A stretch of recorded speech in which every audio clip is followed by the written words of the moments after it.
ای هارون، ای هارون، ای دیوانه، که عقلی تو می درآید؟ من دیوانم یا تو؟ البته که تو دیوانه ای.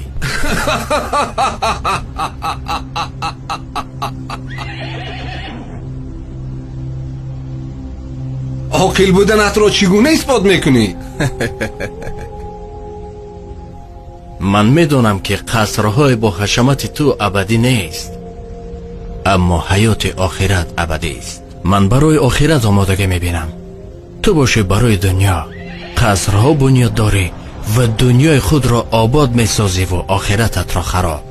با این خاطر میترسی که این آبادی را گذاشته به آن ویران نروی، در حالی که تو عمیق میدانی خانه آخرتت آنجاست. هارون، اکنون به من گوی که دیوانه است. به خدا قسم که راست میگویی. باز یگان نصیحتم کن. کتاب خدا برای تو بسنده است، به آن چنگ زن و رستگار شو. یگان احتیاج داری که اون را برآورده کنم؟ بله، 3 خواهش دارم. اگر تو آنها را برایم اجرا کنی، از تو سپاسگزار خواهم شد. بگو. عمرم را دراز کن. من نمیتوانم. مرا از چنگ عزراییل نجات ده. این از دستی من نمی آید.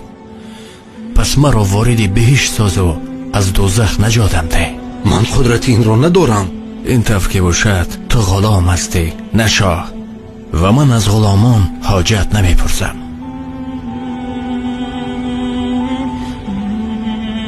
ای خواجه، در این جهان چرا بیخبری؟ روزان و شبان در طلب سیم و زری.